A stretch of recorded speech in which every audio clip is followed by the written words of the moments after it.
Washington, Reuters, the United States signaled on Thursday it is set to push ahead on trade talks with Canada and Mexico after agreeing to suspend hostilities over tariffs with Europe in a fragile deal that may clear the way for renewed pressure on China.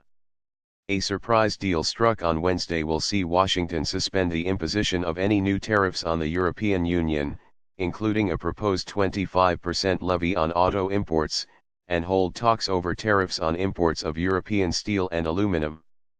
The deal boosted share markets initially, and U.S. industrial shares were stronger on Thursday as fears of a trade war with Europe ebbed. Both sides claimed victory in the deal, reached by Trump and European Commission President Jean-Claude Juncker in Washington. In return for the talks and a suspension of auto tariffs, the EU will import more soybeans and energy from the United States. It will also help the United States in its battle to stop Chinese theft of Compagnia Euro trademark intellectual property. Trump has announced a series of punitive tariffs on Chinese imports in a bid to halt a Chinese surge in high-technology industries that threatens to displace U.S. dominance. On the North American Free Trade Agreement talks with Canada and Mexico, Treasury Secretary Steve Mnuchin said he was hopeful that we Euro trademark LL have an agreement in principle in the near future. Or he would eat a Euro trademark S1 deal or 2 deals, so long as we get the right agreement, we Euro trademark indifferent. Mnuchin told CNBC. Trump and officials from his administration said the EU had given ground by agreeing to import more American goods and to hold talks on tariff reductions including on cars, an industry in which Trump has accused Europe of imposing heavy duties. EU officials said little had been given away by Juncker and that they had emerged as the winners by deferring the threatened car tariffs, which would have hit European carmakers hard.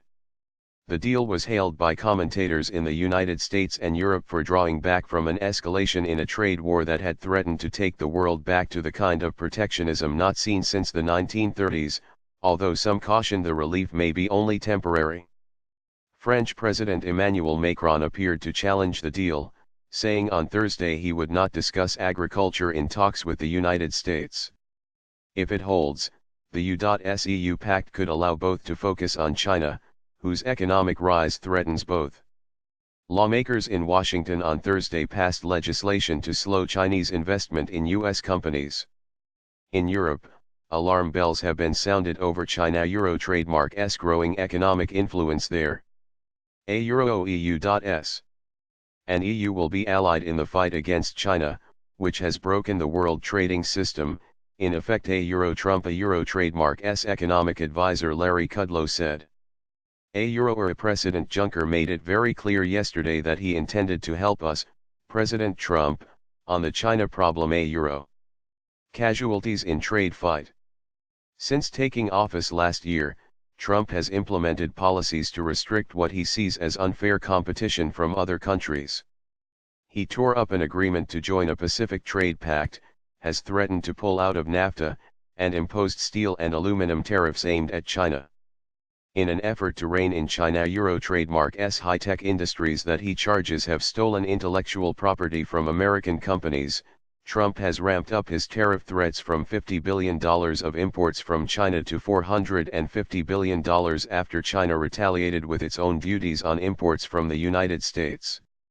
The price has fallen mainly on U.S. farmers, and a move by Trump to offset their losses with a $12 billion aid package drew fire from farmers, who said they wanted access to markets rather than subsidies, and from Republican lawmakers.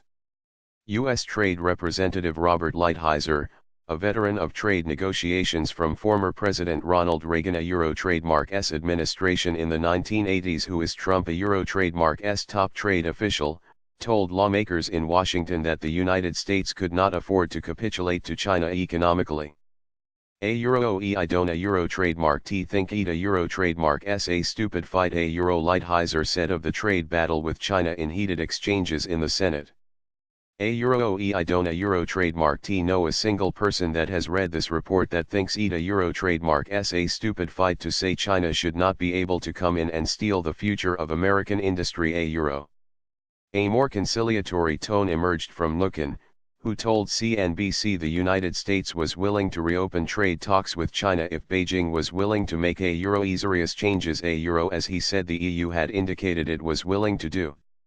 In May, the United States and China initially appeared willing to strike a deal that would see China reduce its $350 billion goods trade surplus by buying more U.S. agriculture and energy products. That deal fell apart quickly and has been replaced with a rising tally of tariff retaliation that has led to Trump threatening tariffs on almost everything the United States imports from China. China has threatened to retaliate dollar for dollar, and its refusal to sign off on regulatory approval caused a $44 billion deal from Qualcomm Inc., QCOMO, to buy NXP Semiconductors, NXPIO, to fall apart, a move that showed U.S. companies were being targeted unfairly, Nukin said.